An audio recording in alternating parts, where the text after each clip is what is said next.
El pulgar del panda. Pocos héroes bajan la vista en el esplendor de sus vidas. El triunfo los arrastra inexorablemente hacia adelante, frecuentemente hacia su destrucción.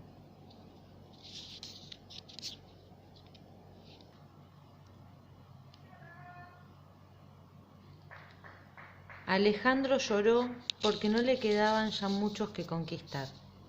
Napoleón, excesivamente abarcador, selló su suerte en las profundidades de un invierno ruso.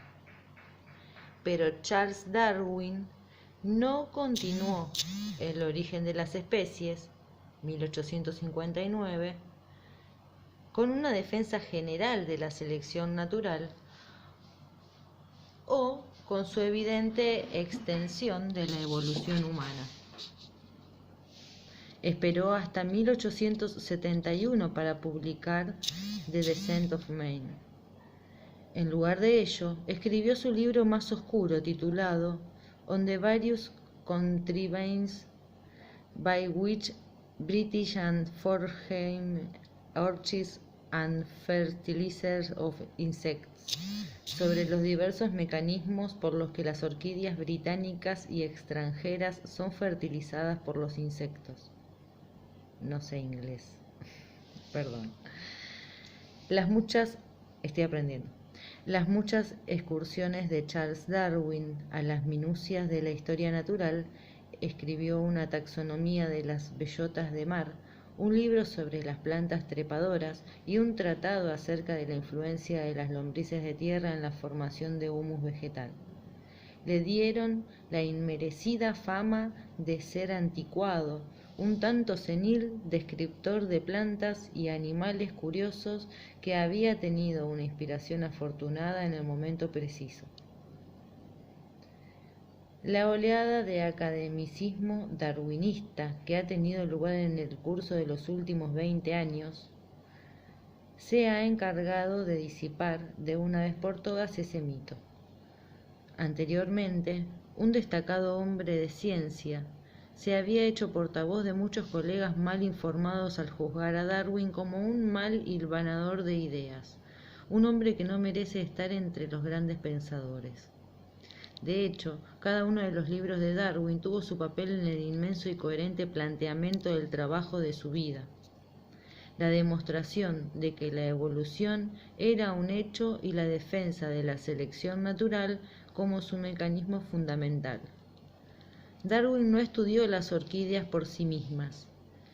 Michael Geiselin, un biólogo californiano que se tomó el trabajo de leer toda la obra de Darwin, ha identificado correctamente el tratado sobre las orquídeas como un episodio importante de la campaña de Darwin en favor de la evolución. Darwin comienza su libro sobre las orquídeas con una importante premisa evolutiva. La autofertilización discontinuada es una mala estrategia para la supervivencia a largo plazo. Repito, la autofertilización continuada es una mala estrategia para la supervivencia a largo plazo, ya que la descendencia lleva los genes de un solo pariente, y las poblaciones no mantienen la suficiente variación para disponer de una flexibilidad evolutiva frente al cambio ambiental. Así pues, las plantas con flores que tienen tanto órganos sexuales femeninos como masculinos desarrollan habitualmente una asombrosa variedad de artilugios para atraer a los insectos, asegurarse de que el adherente polen se pegue a sus visitantes y garantizar que éste entre en contacto con los órganos sexuales femeninos de la siguiente orquídea que sea visitada por el insecto. El libro de Darwin es un compendio en estos artilugios, el equivalente botánico a un bestiario. Y al igual que los bestiarios medievales, su propósito es instruir. El mensaje resulta pedagógico y a la vez profundo. Las orquídeas elaboran sus intrincados dispositivos a partir de los componentes comunes de las flores vulgares, partes habitualmente utilizadas para funciones muy distintas. Si Dios hubiera diseñado una hermosísima máquina para poner de relieve su sabiduría, sin duda no hubiese utilizado una colección de partes con funciones normalmente diferentes. Las orquídeas no eran obra de ningún ingeniero ideal. Son ajustes provisionales hechos a partir de un juego limitado de piezas disponibles. Por lo tanto, deben haber evolucionado a partir de flores ordinarias. De aquí la paradoja y el tema común a esta trilogía de ensayos. Nuestros libros de textos tienden a ilustrar la evolución con ejemplos de diseños óptimos, la imitación casi perfecta de una hoja muerta por parte de una mariposa o de una especie venenosa por parte de algún pariente comestible. Pero el diseño ideal es un argumento pésimo en favor de la evolución, ya que imita la acción postulada de un creador omnipotente.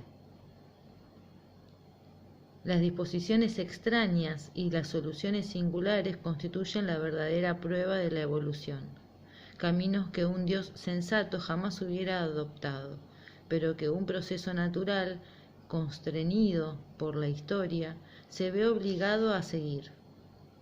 Nadie comprendió esto mejor que Darwin. Ernest Mayr ha demostrado cómo Darwin, al defender la evolución, se refería constantemente a las partes orgánicas y a las disposiciones geográficas que menos sentido tenían, lo que me lleva al panda gigante y a su pulgar. Los pandas gigantes son osos peculiares, miembros del orden carnívoros. Los osos convencionales son los más omnívoros representantes de su orden. Pero los pandas han restringido esta universalidad de gustos en la dirección opuesta. Dan el mentis al nombre del orden al que pertenecen, subsistiendo casi exclusivamente a base de bambú. Viven en densos bosques de estas plantas a grandes alturas en las montañas de China occidental. Allá se sientan prácticamente inmunes a los depredadores, masticando bambú entre 10 y 12 horas diarias. Como admirador infantil de Andy Panda y anteriormente propietario de un juguete de peluche ganado en la feria del condado cuando por algún error de la física cayeron todas las botellas de leche, me sentí encantado cuando los primeros frutos del deshielo de nuestras relaciones con China fueron más allá del ping-pong y se concretaron en la llegada de 2 pandas al zoo de Washington. Fui a verlos con el correspondiente sobrecogimiento.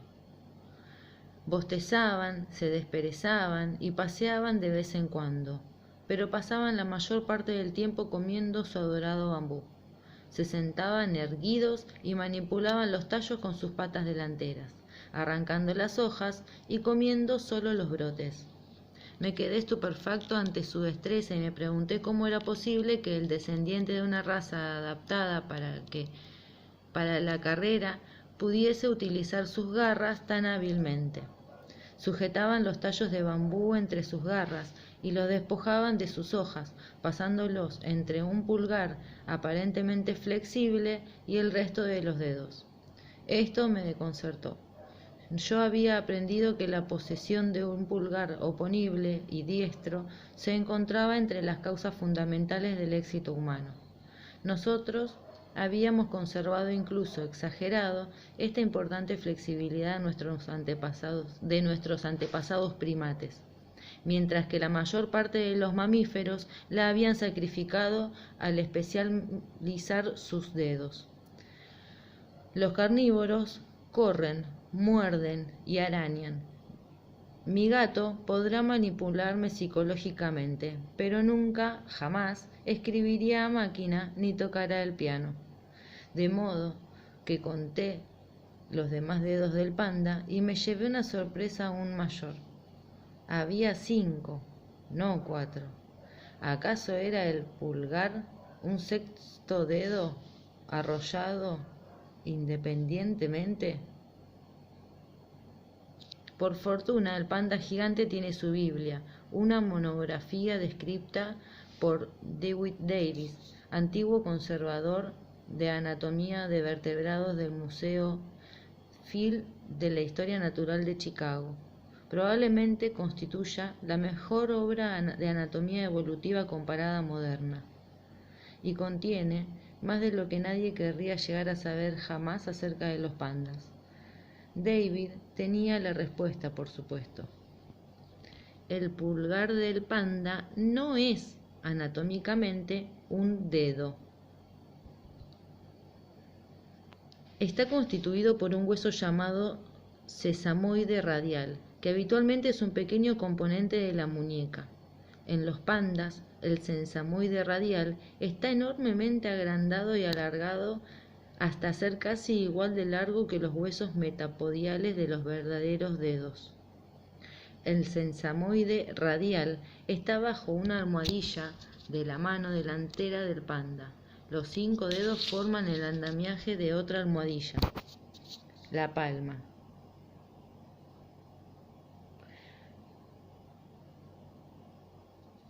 Ambas almohadillas están separadas por un surco poco profundo que sirve como guía para los tallos del bambú.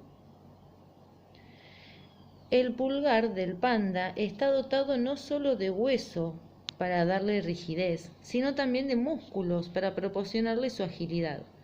Esos músculos, al igual que el propio hueso sesamoide, no surgieron de novo. Al igual que las partes de las orquídeas de Darwin, son partes anatómicas familiares remodeladas para una nueva función.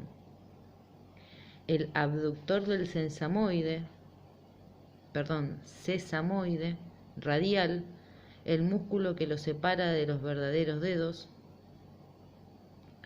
tiene el formidable nombre de abductor pollicis longus, el abductor largo del pulgar. Pollicis es el begenitivo de pollex, nombre latino de pulgar. Su nombre lo delata. En otros carnívoros, este músculo se inserta en el primer dedo, o pulgar verdadero.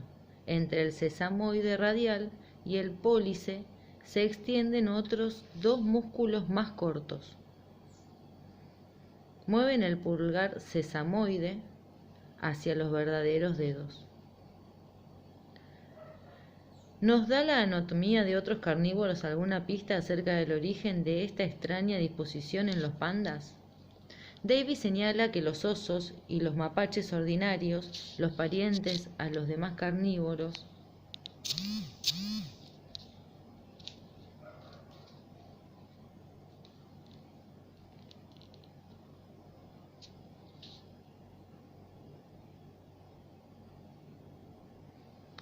Davis señala que los osos y los mapaches ordinarios, los parientes más próximos de los pandas gigantes, sobrepasan con mucho a los demás carnívoros en el uso de sus patas delanteras para la manipulación de objetos mientras se alimentan.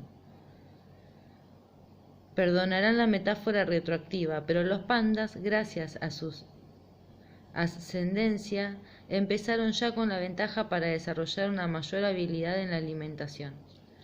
Más aún, los osos ordinarios tienen ya un sesamoide radial ligeramente agrandado.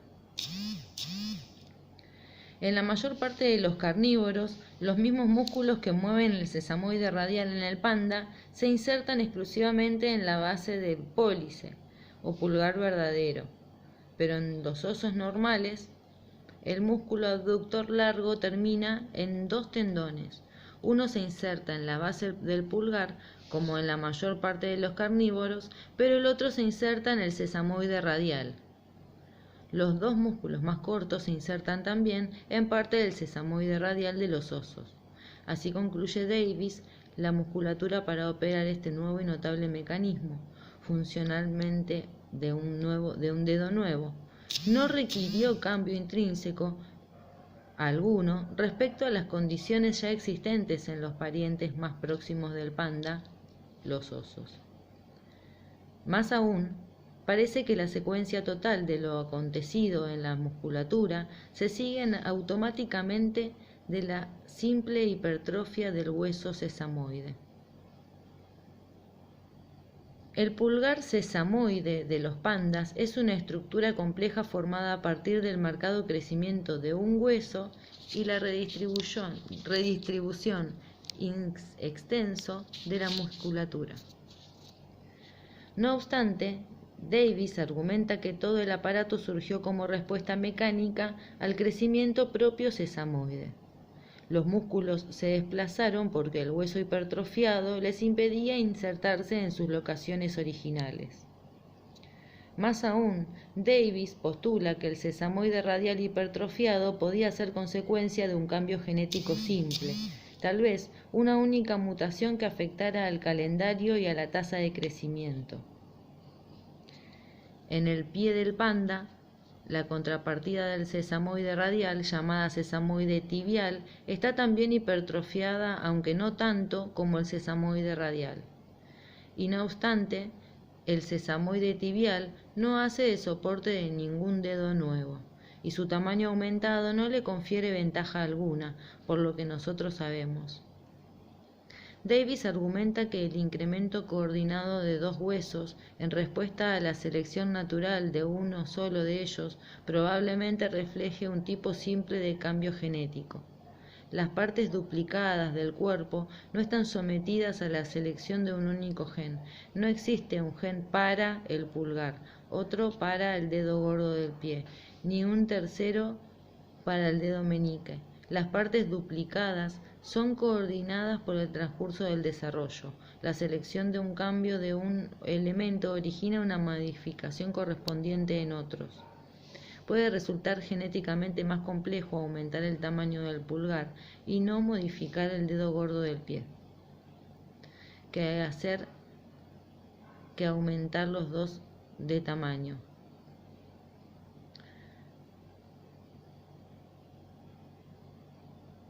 En el primer caso, debe romperse una condición general. El pulgar tendría que verse favorecido independientemente y el crecimiento correlativo en tamaño de las estructuras en él relacionadas tendría que ser suprimido.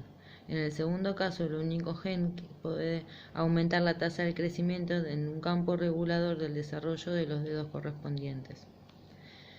El pulgar del panda nos proporciona una buena contrapartida zoológica a las orquídeas de Darwin. Las soluciones óptimas del ingeniero quedan descartadas por la historia. El pulgar verdadero del panda queda relegado a otro papel, demasiado especializado en otra función, como para convertirse en un dedo oponible y manipulador. De modo que el panda se ve constreñido a utilizar partes disponibles y a conformarse con el agrandamiento de un hueso de la muñeca, que supone una solución un tanto engorrosa, pero bastante funcional. El hueso sesamoide no ganaría medallas en ningún concurso de ingeniería. Es, por utilizar la frase de Michael Heselin, un artefacto, no un exquisito dispositivo, pero realiza su trabajo y excita nuestra imaginación tanto más cuanto que surge de una base tan improbable. El libro de orquídeas de Darwin está repleto de casos similares. La Epipactus de las marismas, por ejemplo, utiliza su labelo, su pétalo agrandado, a modo de trampa. El labelo está dividido en dos partes. Una de ellas, cerca de la base de la flor, configura una especie de pista de aterrizaje. Un insecto que pose sobre esta pista la hace descender, obteniendo así acceso a la copa del néctar que se encuentra más allá. Penetra hasta la copa, pero la pista de aterrizaje es tan elástica que inmediatamente vuelve a su posición original, atrapando al insecto dentro de la copa del néctar. El insecto debe entonces retroceder a lo largo de la única salida posible, un sendero que le obliga a rozarse contra la masa de polen, una máquina notable, pero desarrollada en su totalidad a partir de un pétalo convencional, una parte ya existente en el antecesor de la orquídea. Darwin pasa acto seguido a mostrarnos cómo el mismo labelo evoluciona en otras orquídeas para formar una serie de ingeniosos mecanismos que garantizan la fecundación cruzada. Puede formar un plegamiento completo que obliga al insecto a mover su probóscide en torno y más allá del polen para alcanzar el néctar. Puede contener profundas acalanaduras o salientes guías que lleven al insecto tanto hacia el néctar como hacia el polen. Los canales configuran casi ocasionalmente un túnel, produciendo una flor tubular.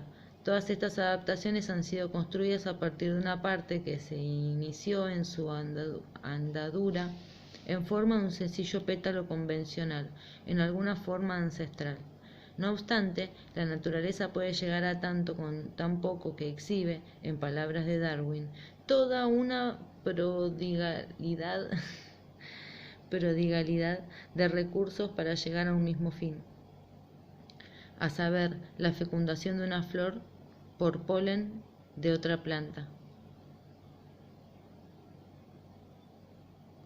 La metáfora de Darwin sobre la forma orgánica refleja su sentimiento maravillado de que la evolución pueda configurar un mundo de tal diversidad y de tal adecuación en el diseño con tan limitadas materias primas. Aunque un órgano puede no haber sido formado originalmente para un propósito determinado, si ahora sirve para ese propósito, Aunque un órgano puede no haber sido formado originalmente para un propósito determinado, si ahora sirve a este propósito, podemos decir de forma justificada que ha sido especialmente elaborado para él. Así, en toda la naturaleza, casi cualquier parte de cada ser viviente probablemente haya servido, en alguna versión ligeramente modificada, a diversos fines, y haya actuado dentro de la maquinaria vital de muchas formas específicas, primitivas y disconjuntas. Puede que la metáfora de las ruedas y las poleas remodeladas no nos halague, pero consideraremos lo bien que funcionamos. La naturaleza es, en palabras del biólogo Francois Jacob, una magnífica chapucera, no un divino artífice. ¿Y quién os hará emitir juicio de valor a favor de una u otras ejemplares habilidades